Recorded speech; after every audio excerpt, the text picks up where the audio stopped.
आज हम करने जा रहे हैं 5वां चैप्टर कक्षा 10 का, जो कि है समांतर श्रेणियाँ। समान अंतर यानी कि समान अंतर। जैसे अगर हम कहें 1 2 3 4 5 6 7, तो इनमें समान अंतर कितने का? एक एक का। अगर दो की बात करें, 2 एकम 2 2 दूनी 4 2 3 6 2 चौक 8 2 पंजे 10 2 छक्का 12, तो इनमें हम क्या देख रहे हैं? इसमें देख रहे हैं कि अंतर, इसमें हर एक अंक के बीच में अंतर जो है 2 4 6 8 10 के बीच में जो अंतर है वो है 2 का। ठीक है। इसी तरह से अगर एक हम श्रेणी बनाएं और मैं कहूँ कि एक में 2 जोड़ो तो 3, 3 में 2 जोड़ो तो 5, 5 में 2 जोड़ो तो 7, तो 1 3 5 7 ये भी एक श्रेणी बन जाएगी जो कि विषम श्रेणी होगी। ठीक है। अगर हम कहें 100 200 300 400, तो इसमें कितने का अंतर है? इसमें है अंतर 100 का। ठीक है। तो इसकी सबसे पहली बात यही है कि इनमें जो अंतर हो, समान अंतर हो दो अंकों के बीच में। जो भी श्रेणी आपकी बनेगी बढ़ती चली जाएगी, उनमें सभी के बीच में समान अंतर हो। ठीक है। तो अब हम इसको विस्तार से करते हैं। चलिए,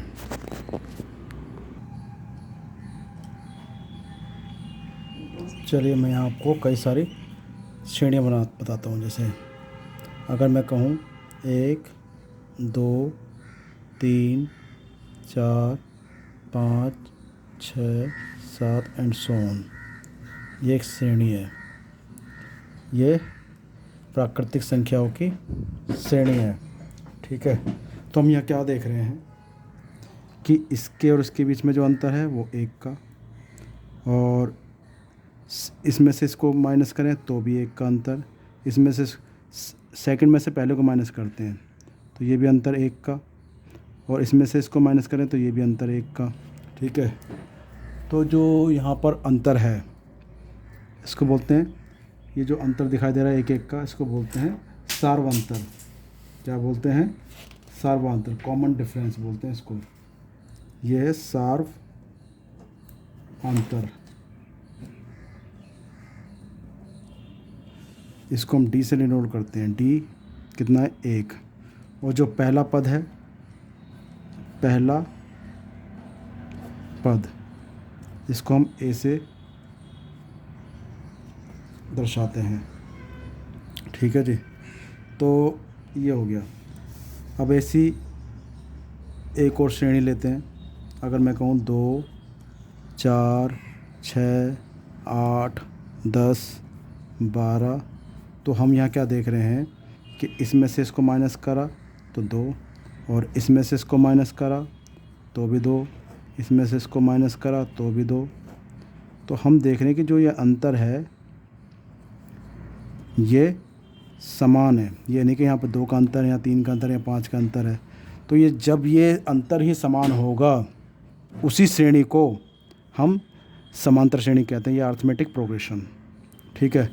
अब इसमें होता क्या है कि जो भी सबसे पहला हो उसको तो आप कहेंगे पहला पद यानी कि ए, और ये जो है जो डिफरेंस है ये हो गया डी, यानी कि हमारे पास ए इजिकल टू तो आ गया 2 और डी इजिकल टू आ गया 2। ठीक है। अब इसका यूज क्या है? अब इसका यूज क्या है? अगर मैं ये कहना चाहूँ कि भैया ये जो जा रही है श्रेणी, इसमें आप मुझे ये देख लो कि आप मुझे इसमें बता दो 16वां पद क्या होगा। 16वां पद क्या होगा? तो यानी कि जो भी पद पूछे उसको हम मानते हैं n, यानी कि 16वां पद क्या होगा। और इसके लिए फॉर्मूला ये है कि A N equal to A plus n-1 into D. अभी 16वां पद बताना है, तो यानी कि ए 16 बताना है। जहाँ भी n दिखाई दे वहाँ पर 16 रख दो। पहला पद कितना है? 2, तो n तो 16 रखना है -1, और डी कितना है? 2। तो याद आएगा 2 + 15 इंटू 2, तो 2 + 30, ये आ गया 32। यानी कि हमने देखा 16वां पद इसका 32 है। यही नहीं है, और भी कई सारी श्रेणियाँ ले सकते हैं हम। ठीक है। तो जैसे अब एक श्रेणी ले ली हमने, 1 3 5 7 और 9 11, ये ले लिया। इस श्रेणी में कहता है भैया 21वां पद बताओ। पहले तो ये देखो कि क्या इसमें डिफरेंस बराबर है, क्या इसमें सर्वांतर बराबर है हाँ जी, हम देख रहे हैं। तो यहाँ पर हमारे पास ये क्या चीज़ हो गया, डी। डी आ गया 2। और ये पहला पद कितना है, ए आ गया 2। अब जो भी पद का है, कहता है 21वां पद बताओ। तो यानी कि एन कितना आ गया हमारे पास, 21वां पद बताना है। ठीक है। अब मैंने बताया तो फॉर्मूला क्या होता है, A N is equal to होता है A plus N minus 1 into D होता है जी। ए एन भी लिख देते हैं, कहीं टी एन भी लिख देते हैं, तो इसमें कन्फ्यूज होने की ज़रूरत नहीं है। ठीक है। तो कहीं कहीं ऐसे भी लिख देते हैं टी एन, यानी कि एन टर्म, या ए एन, बात एक ही है। तो पहला पद क्या है 2 प्लस, अब एन कितना 21 माइनस 1, और डी कितना, डी भी 2 है। तो हमारा ये आया 2 प्लस 20 गुणा 2, तो ये निकल के आया है 2 प्लस 40 यानी कि 42। यानी कि हमारा कौन सा पद का है इसने, 21वां, तो यहाँ रख दो आप A21। तो यूँ करके हमारा A21 निकल के आएगा। ठीक है जी। तो ये क्या है हमारा सर्वांतर। तो अब हम क्या काम करेंगे, एक दो और श्रेणी बताता हूँ। ऐसा नहीं है कि श्रेणी ये सिंपल ही होंगी, कुछ श्रेणियाँ थोड़ी सी कॉम्प्लेक्स भी हो सकती हैं। ठीक है। तो उसमें घबराने की ज़रूरत नहीं है। जैसे एक श्रेणी मैं बताऊँ कि -3, -2, -7, -12, क्या ये एक समांतर श्रेणी है? चेक करें क्या इसको। हाँ जी, करते हैं। आप इसमें से इसको माइनस करो। तो माइनस कैसे करें, -2 में से माइनस करा -3, तो हमारे पास क्या बचता है, -2 और +3, तो ये आ गया 1, यानी कि डिफरेंस 1 का है। अब इसमें से माइनस करो, 7 में से 2 करा, -7 में से -2 करा, यानी कि, तो हमने देखा 2, यानी कि -5 आ गया। तो भैया ये तो समांतर श्रेणी है नहीं। ठीक है। इसमें समांतर श्रेणी ये है नहीं, क्योंकि हमारा अंतर जो है समान नहीं आ रहा। तो ऐसा नहीं कि सारी समांतर श्रेणी होती हैं, आपको चेक करना होगा कि समांतर श्रेणी है या नहीं। ठीक है।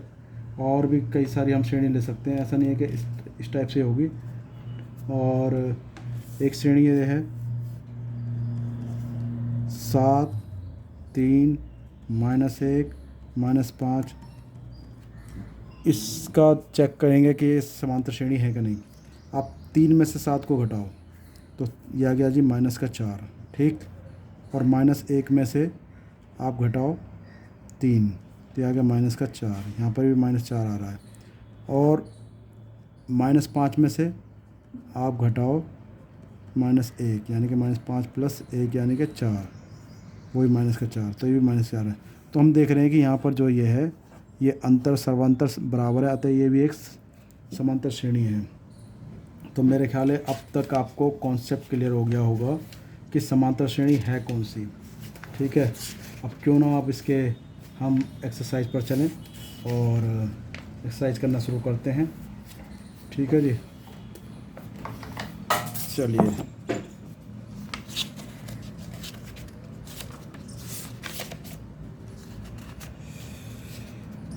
तो यहाँ पर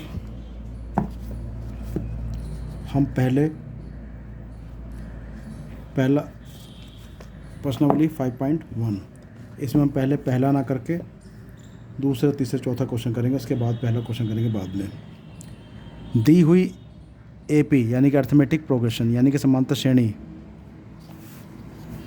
श्रेणी के प्रथम 4 पद लिखिए, जबकि प्रथम पद ए और सर्वांतर डी निम्नलिखित है। तो प्रथम 4 पद,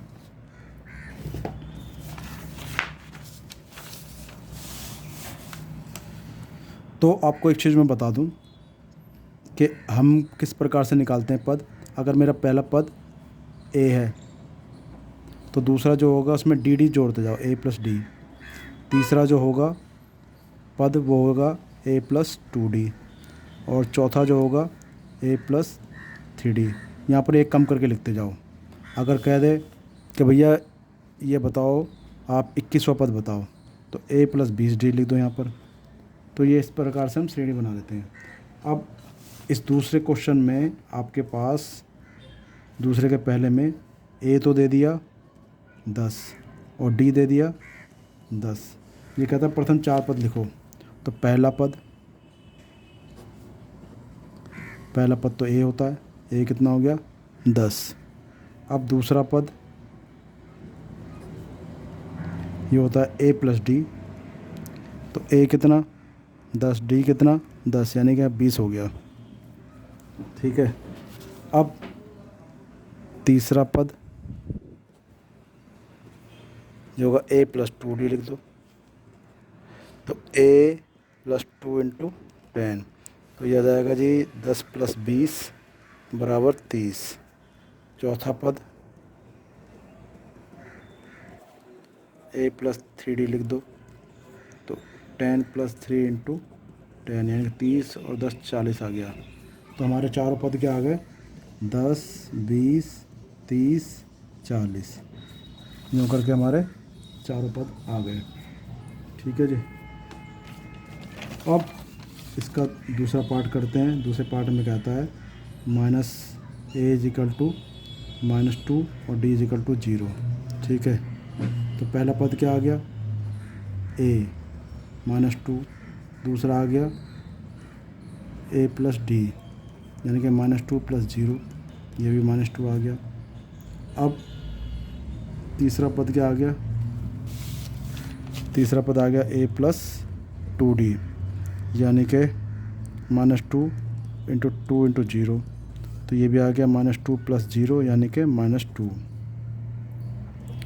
और पांचवा पद क्या आ गया ए प्लस 4d, तो -a प्लस 4 इंटू 0, तो ये आ गया -2 प्लस 0 यानी कि ये भी -2। तो सभी पद ये -2 आ गए। चलिए इसका तीसरा करते हैं। तीसरे में कहता है ए इज इक्वल टू 4 और डी इज इक्वल टू -3। तो पहला पद क्या होगा ए यानी कि 4, दूसरा जो होगा वो होगा ए प्लस डी यानी कि 4 प्लस -3 यानी कि 4 माइनस प्लस माइनस माइनस, ये आ गया 1। और तीसरा क्या होगा ए प्लस 2d यानी कि ए कितना 4, 2 गुणा -3, तो ये हो जाएगा 4 माइनस 6, तो ये आ जाएगा -2। चौथा पद क्या होगा ए प्लस 3d, तो ए और प्लस 3 इंटू -3 यानी कि 4 माइनस 9, ये आ गया -5। तो ये हमारे चारों पद आ गए।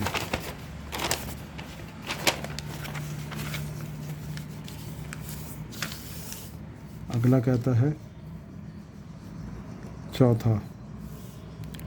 चौथे में क्या कहता है कि ए इज इक्वल टू -1 और D is equal to half. तो पहला पद क्या आ गया ए -1, दूसरा पद ए प्लस डी, तो -1 प्लस हाफ। तो इसका क्या करें एलसीएम लेना पड़ेगा। 1 दूनी 2, -2, 2 एकम 2, 1, तो ये आ गया -1/2। अब तीसरा पद क्या होगा ए प्लस 2d, तो ए -1 2 इंटू डी, तो इससे काटा तो हो जाएगा -1 प्लस 1, तो ये आ गया 0। और चौथा पद क्या आएगा ए प्लस 3d, ए कितना -1 और 3d हो गया हमारा 1/2। ठीक है। तो ये हो जाएगा -1/1 प्लस 3/2 यानी कि 2 आ गया, 1 दूनी 2, -2 प्लस 3, ये आ गया 1/2। तो चारों पद हमारे आ गए। इसका पांचवा प्रश्न करते हैं। ए इज इक्वल टू -1.25 और डी इज इक्वल टू -0.25। ठीक है।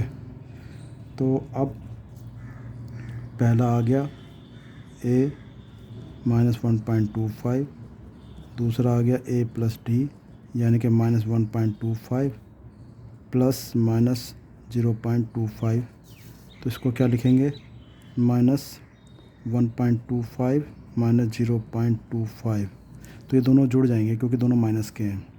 तो क्या आ जाएगा इसमें, आ जाएगा -1.50। अब तीसरा क्या होगा, a + 2d। तो हम करें a -1.25 + 2 × d -0.25। तो ये आएगा हमारे पास -1.25 और -0.50। ठीक है, तो आ जाएगा -1.75। ठीक है, अब फोर्थ करते हैं। तो a + 3d -1.25 3 -0.25। तो 25 × 75 -1.25 -0.75। तो ये हो जाएगा हमारे पास -2.00। तो ये हमारा दूसरा क्वेश्चन ख़त्म हो गया। अब हम करेंगे तीसरा क्वेश्चन। ठीक है जी, चलिए जी तीसरा क्वेश्चन देखते हैं क्या कहता है।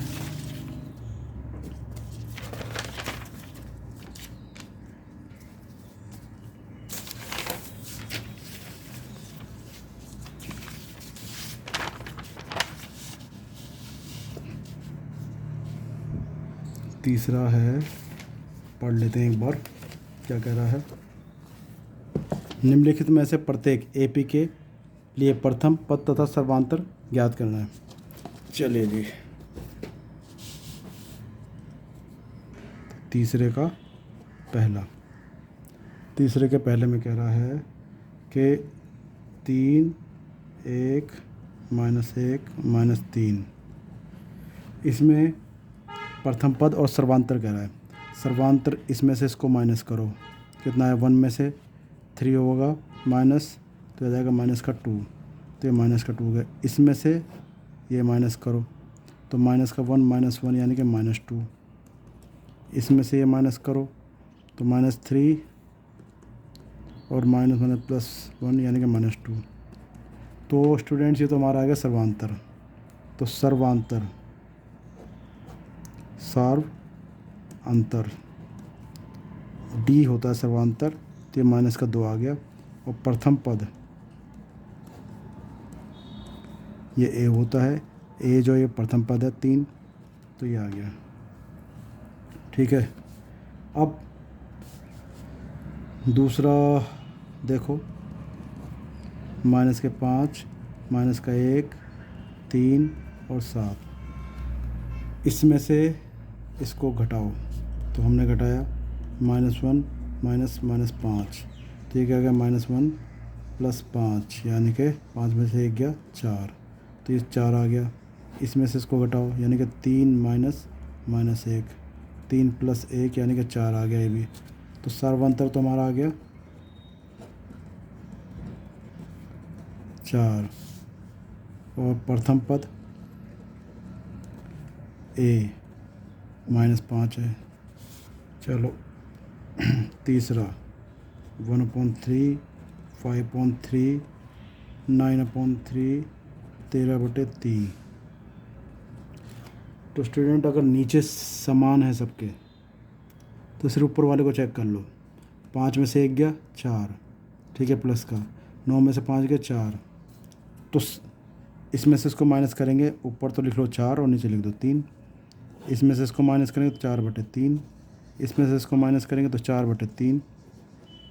ठीक है, तो हमारा ये डी क्या आ गया, सर्वांतर तो आ गया ये, और प्रथम पद आ गया ये।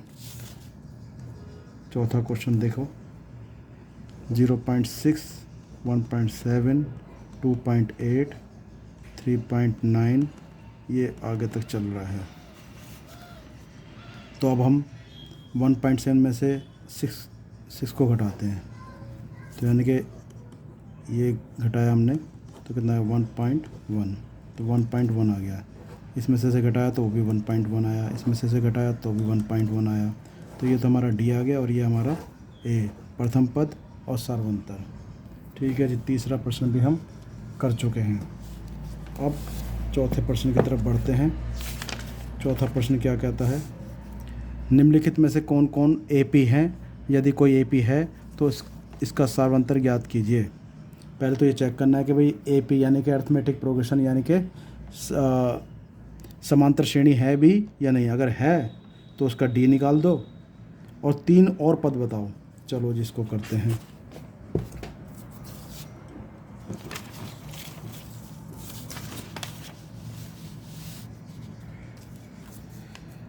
तो चौथे का पहला जो क्वेश्चन है वो ये कहता है कि 2, 4, 8, 16 ये एक श्रेणी दे दी। पहले तो ये चेक करो कि भाई ये एपी है। तो सेकंड में से पहला घटाया 2, इसमें से ये घटाया 8 में से 4 गए 4, तो 16 में से 8 गए, ये आ गया तुम्हारा 8। अब आप खुद ही मुझे सोच के बताओ कि क्या ये आपको एपी लग रही है या नहीं लग रही। आप कहोगे सर सर्वांतर तो यहाँ पर सेम है नहीं, तो एपी क्यों हुई है। तो हम देख रहे हैं कि यहाँ पर ये एपी नहीं है। और इसको आप ऐसे भी दिखा सकते हो। अगर मैं इसको A1 है हमारा 2, A2 है 4, A3 है 8, ठीक है। इसको हम ऐसे भी दिखा सकते हैं कि D जो होता है A2 माइनस A1 होगा, यानी कि 4 माइनस 2, ये आ गया 2। और D निकालेंगे तो A3 माइनस A2, तो 3 कितना है 8 माइनस 4, तो यहाँ 4 आ रहा, तो ये तो सेम आ ही नहीं रहा। तो हमारा अतः क्योंकि दी गई श्रेणी का सार्वंतर समान नहीं है, अतः यह एक समांतर श्रेणी नहीं है।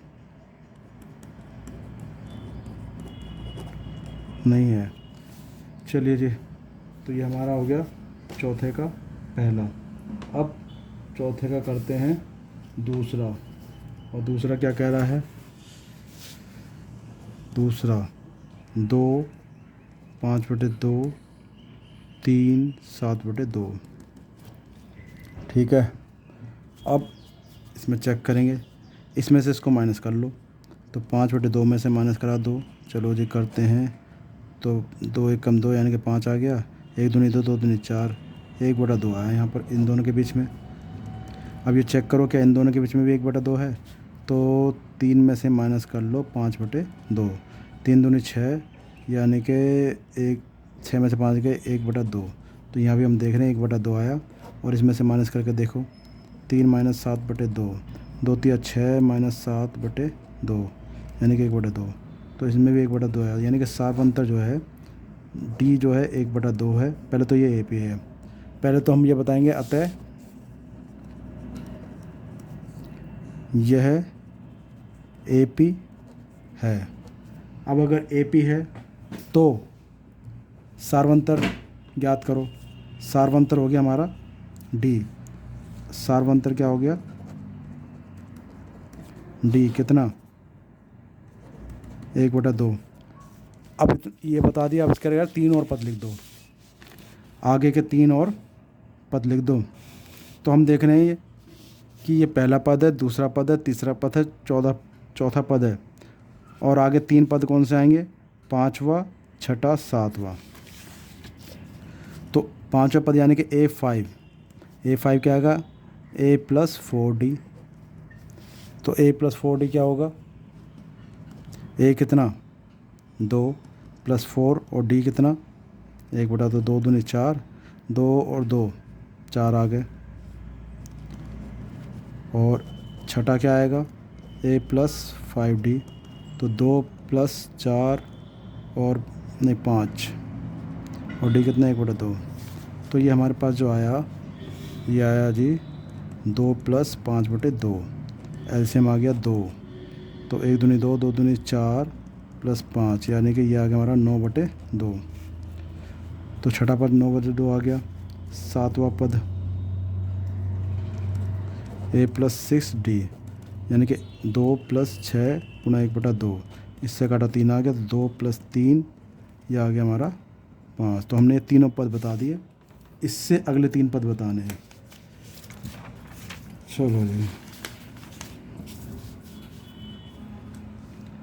अब तीसरा क्वेश्चन करते हैं। -1.2 -3.2 -5.2 -7.2 और ये। अब ये बताना ए पी है कि नहीं है श्रेणी, इसमें से माइनस कर लो। ठीक है, तो -3.2 माइनस का 1.2, तो -3.2 माइनस माइनस हो जाएगा +1.2।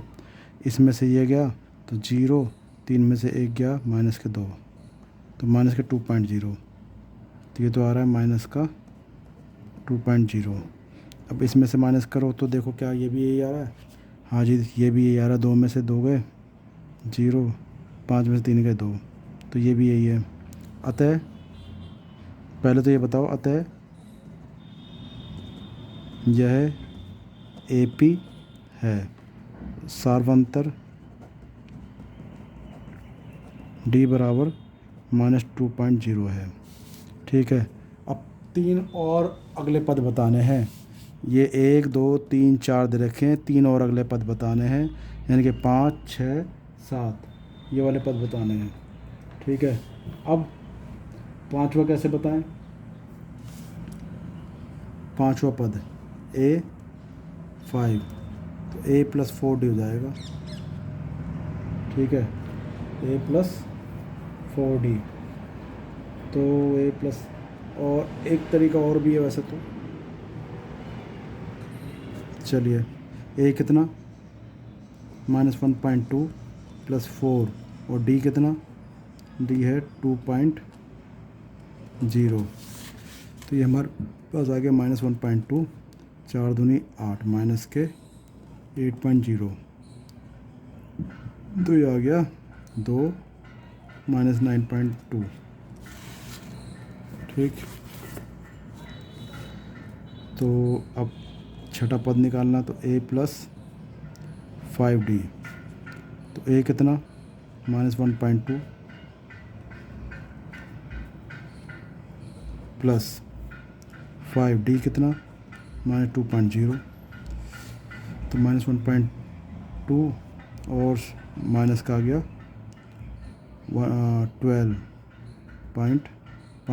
10.0, तो ये आ जाएगा हमारे पास -11.2।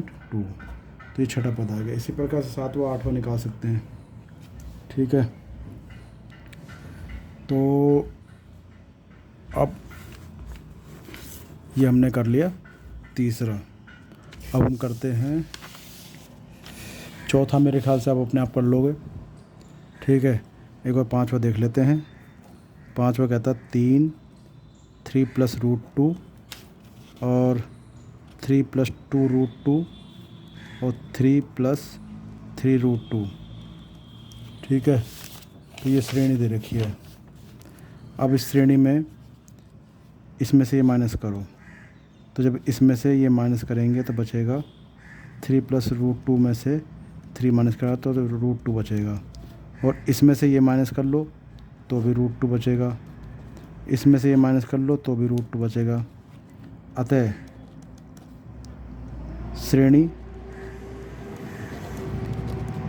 ए पी है, अर्थमेटिक प्रोग्रेशन है, यानी कि समांतर श्रेणी है। अब ए पी है तो 5 और दूसरे पद निकालो, 3 और पद निकालो, तो A5 A + 6D A + 4D और A6 A + 5D। A कितना, A हमारा ये है 3 + 4 √2, और ये क्या हो जाएगा 3 + 5 √2। ऐसे 7वां क्या हो जाएगा A + 6D, तो A + 6 √2। तो यूँ करके हमारी आ गई, कौन सा छठा आ गया। ठीक है, तो 7वां आराम से कर सकते हो आप, 8वां कर सकते हो, 9वां कर सकते हो, 10वां कर सकते हो, 11वां आराम से कर सकते हो, 12वां देखते हैं। √2 √8 √18 और 32। तो पहले तो स्टूडेंट इसको सही से लिख लो। इसको क्या लिखेंगे? √2। इसको लिखेंगे 4 गुणा 8, 4 गुणा 2, और इसको लिखेंगे 9 दूनी 18, तो 9 गुणा 2। इसको लिखेंगे 16 गुणा 2। तो इसका तो √2 आ गया। 4 का बाहर निकल के आएगा 2, तो 2 √2। 9 का बाहर निकल के आएगा 3, 3 √2, या देगा 4 √2। ठीक है। तो अब इसमें से माइनस करो तो √2, 2 √2 में से एक √2 गया तो √2 बचा। इसमें से माइनस करो तो √2 आया। इसमें से माइनस करो तो √2 आया। अतः दी गई श्रेणी AP है। अब AP है तो अगले 5, 6, 7वां पद निकाल लो। तो 5वां पद क्या हो जाएगा? A + 4D। A कितना? A है हमारा √2, तो √2 + 4 × √2, यानी कि √2 + 4 √2, 5 √2 आ गया। A6 कैसे निकालेंगे? तो A + 5D। तो A कितना? √2 + 5 √2, तो ये आ गया हमारा 6 √ तो इस तरह से आप 3 और पद निकाल सकते हैं। ठीक है। तो मेरा ख्याल है यहाँ तक तो कॉन्सेप्ट आपका क्लियर हो गया होगा। अब देख लेते हैं प्रश्न 1। प्रश्न 1 में क्या कह रहा है? प्रश्न 1 में कह रहा है कि प्रत्येक किलोमीटर के बाद टैक्सी का किराया, जबकि प्रथम किलोमीटर के लिए किराया 15 रुपये है और प्रत्येक अतिरिक्त किलोमीटर के लिए किराया 8 है। ठीक है। तो आपको इसका ये बताना है कि AP है या नहीं है। ठीक है।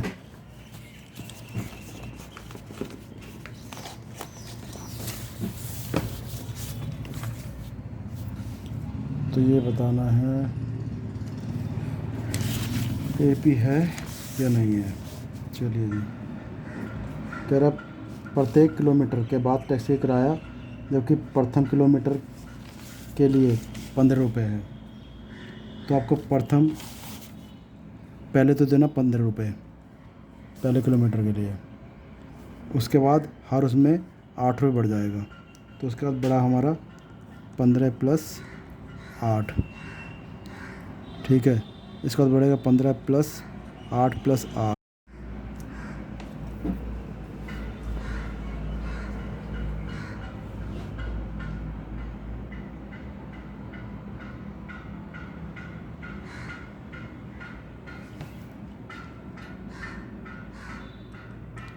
पंद्रह + 8 + 8 + 8, तो ऐसा होगा। तो पहला तो 15 आ गया, और 15 8 कितने हो गए जी? ये हो गए हमारे 23। 23 और 8 कितने हो गए? 31। और 31 और 8 कितने हो गए? 39। तो स्टूडेंट हम यहाँ देख रहे हैं कि इनके बीच में जो अंतर है, अंतर कितने का है? ये 8 का है, और यहाँ 11 में से 3 गए 8, ये भी 8 का है, और यहाँ भी 8 का है। क्योंकि सर्वांतर जो है, क्योंकि प्रत्येक अगला पद 8 जोड़ने पर मिलता है, अतः यह AP है। तो ये एक AP है। दूसरा क्वेश्चन देखते हैं।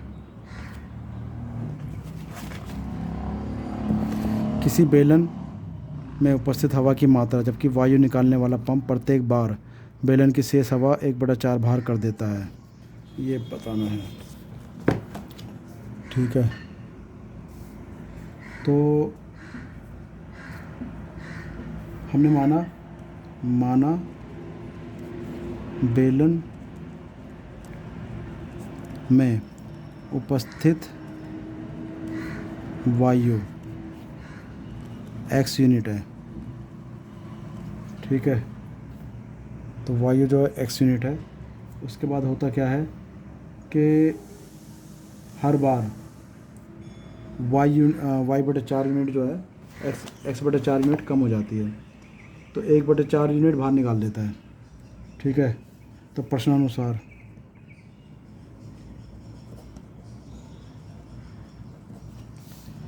तो पहले तो x है, इसके बाद x में से x बटे 4 बाहर निकल जाएगा।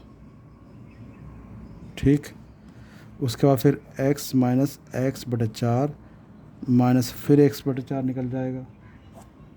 ठीक है, तो ऐसे निकल जाएगा। अब ये चेक करना x, अब इसमें से 4 देख हम 4 और 4 में से 1 गया, यानी कि 3x/4।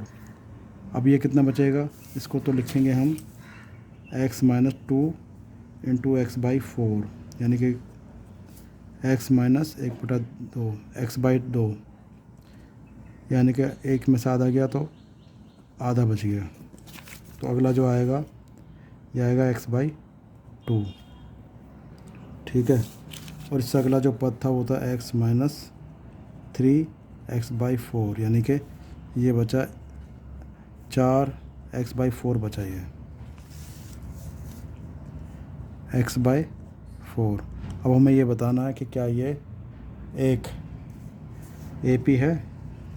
चलिए जी, इसको हम एक काम कर सकते हैं कि यहाँ 2 से नीचे मल्टीप्लाई कर दो और 2 से ऊपर कर दो। तो हम क्या देख रहे हैं, इसमें भी आप 4 से नीचे कर लो, 4 से ऊपर कर लो, तो 4x बटे 4, इसको लिखो 3x बटे 4, इसको लिखो 2x बटे 4, इसको x बटे 4। तो हम स्टूडेंट क्या देख रहे हैं, यहाँ 1 2 3 4 नीचे सेम है, ऊपर ऐसे बढ़ रहा है, तो ये एक, अब मैं अगर इसमें से ये माइनस करूँ या इसमें से ये माइनस करूँ तो हमारे पास आता है क्या, ये आएगा x/4। माइनस के लिख लो या प्लस के लिख लो। ठीक है, माइनस के लिख लो, इसमें से माइनस x/4, तो ये एक AP है, ये एक AP है। तीसरा देखो, तीसरे में कहता है कि प्रत्येक मीटर की खुदाई के बाद एक कुआं खोदने पर आई लागत, जबकि प्रथम मीटर खुदाई की लागत 150 रुपये है और बाद में प्रत्येक मीटर की खुदाई की लागत 50 बढ़ती जाती है। तो पहले तो ढंग से प्रश्न पढ़ना है। ठीक है, तो ये हमारा तीसरा। तो पहले मीटर प्रश्नानुसार पहले मीटर पर, दूसरे मीटर पर, फिर तीसरे मीटर पर। ठीक है, ऐसे चलते चले जाओ। तो पहले मीटर पर तो आपको देने जी 150 रुपये दे दिए, उसके बाद 50-50 बढ़ाते जाओ, तो 150 प्लस 50 इतना खुदाई का लगेगा, फिर 150 प्लस 50 प्लस 50। ठीक है, तो हम क्या देख रहे हैं, यहाँ पर आ गया 150, यहाँ 200 और यहाँ आ गया 250। तो हम देखें इसमें से घटाएं तो 50 का अंतर, इसमें से घटाएं तो 50 का अंतर। तो क्या ये AP है, हम देखते हैं कि प्रत्येक अगला पद 50 जोड़ने पर प्राप्त होता है।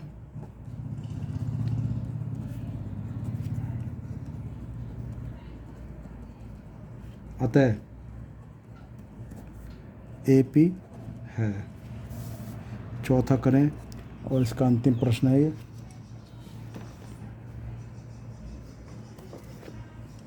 खाते में प्रत्येक वर्ष मृतधन, जबकि 10,000 की राशि 8% वार्षिक की दर से चक्रवृद्धि ब्याज पर जमा की जाती है। चलो जी, इसको भी करते हैं। तो इसमें भी क्या है, चक्रवृद्धि ब्याज लग रहा है इसमें। और चक्रवृद्धि ब्याज का फॉर्मूला क्या होता है, हमने फॉर्मूला पढ़ा था ए इज इक्वल टू P1+R/100, ये पढ़ा था ना। और इसमें कह रहा है कि 10,000 की राशि 8% वार्षिक दर से चक्रवृद्धि ब्याज पर जमा की जाती है। ठीक है, तो इसमें क्या काम करें, तो पहले वर्ष, दूसरा वर्ष, तीसरा वर्ष, ऐसे चलते चला जाएगा। पहले वर्ष में आपको देना जी 10,000 रुपये दे दिया, दूसरे वर्ष में 10,000 ये लगाएंगे और 1+R/100, दूसरे वर्ष 10,000 और 1+ या पावर n होती है ना, तो 1+8/100 की पावर 2 हो जाएगी। तो हम क्या देख रहे हैं यहाँ पर, यहाँ देख रहे हैं कि 10,000 और ये हो जाएगा 10,000 108/100, 10,000 108/100 की पावर 2। तो हम ये देख रहे हैं कि ये तो 10,000 आ गया और ये आ जाएगा इतना। ठीक है, इसमें गुणा करेंगे, इसको 2 बार करेंगे तो ये आ जाएगा हमारा 11,664। ठीक है, अब इसमें से ये माइनस करो तो डी कितना आया, 800 रुपये, और इसमें से ये माइनस कर लो तो डी आ रहा है, डी नहीं आ रहा बल्कि कहेंगे 864 आएगा। तो हमने कहा ये दोनों चीज़ बराबर नहीं है, 800 नॉट इक्वल 864, अतः सर्वांतर समान नहीं है। तो AP नहीं है। ठीक है जी, यूँ करके ये हमारी एक्सरसाइज 5.1 ख़त्म हो गई।